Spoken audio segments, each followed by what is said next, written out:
How's it going, guys? So, the other day at work, this bad boy decided to poop out on us. So I took it in. You can see here, we got some of the fry markings here.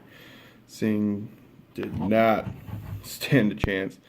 When I found it, it was stuck in the closed position. So like that pretty much. That's not good. That's a huge safety risk. I could, theoretically clean it and put it back on the shelf, but, I'm going to think safe, and I'm just going to use it to educate you all. So this is a manual motor contactor, motor starter, sometimes just called a contactor.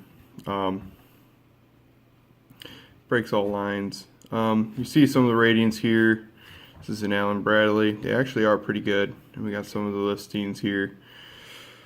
I won't go into much detail, but these are pretty simple in theory.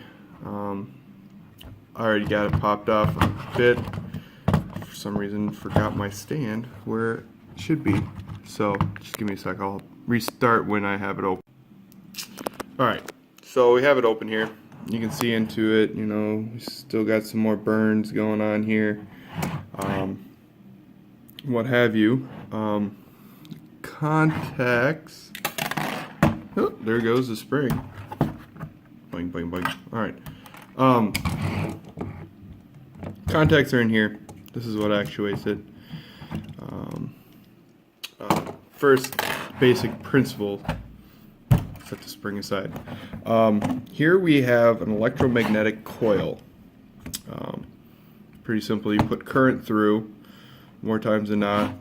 Well, this one asks for 110 volts at AC power, standard AC power. And so this right, large fingers. So this is the coil. You can see some of the contacts right, or the wires for it right here. When current and voltage is put through it, it creates a magnetic field which causes this guy to want to go down. So it will go into here. That's where the spring comes in handy, because that once the magnetic field is released, it pushes it back up, breaking the circuit. So as you can see, you can hear some of the contacts closing up. So just give me a sec here. Okay, so took the plastic cover off. Here you can obviously see the coil a little bit better. So this produces the magnetism, which draws this guy down. If it'll focus. Alright, so as you can see, this contact was never had a power going through it. So there was never any current or anything going through it, where these three had. Most noticeably, focus, you dirty little rat, you. There we go.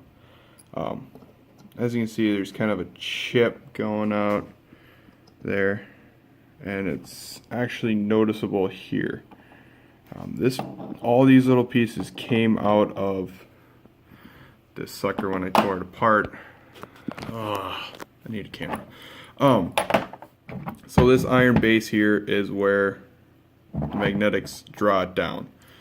When it draws down, it is pushed upon these contacts, which have the wires screwed into them.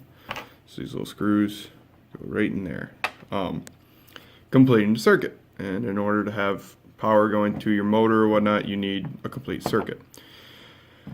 Like I said, when I found this sucker, it was welded, and you can see right here very clearly I kept this in order for you guys. I can't find, there it is. So we have the welded one, and this one was more than likely welded too.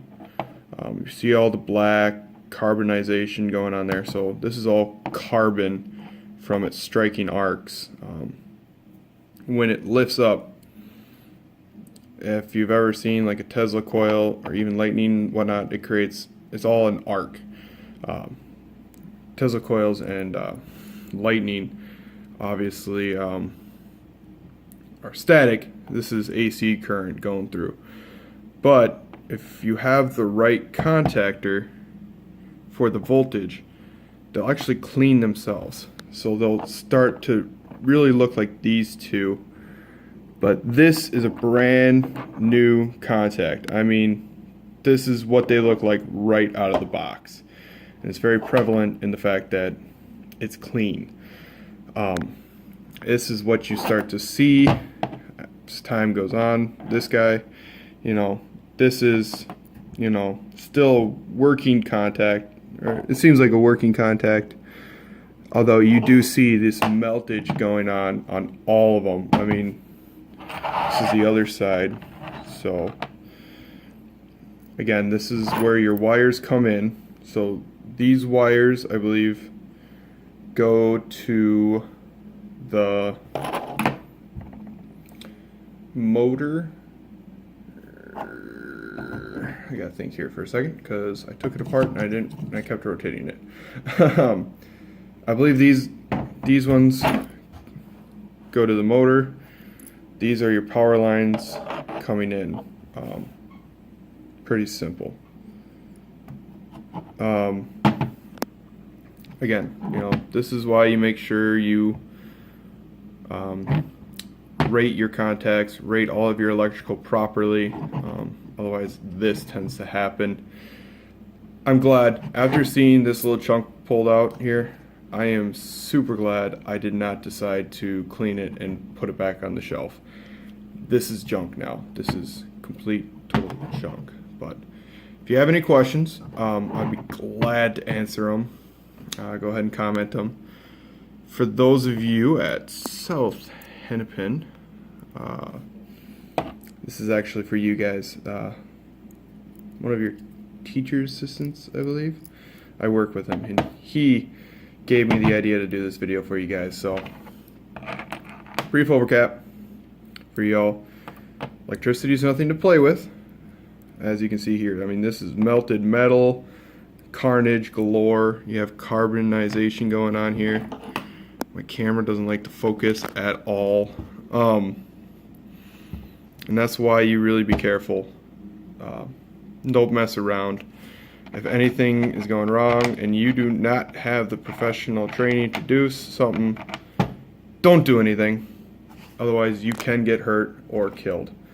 Again, any questions? Go ahead and leave them in the comments section down below. Go ahead and subscribe if you'd like.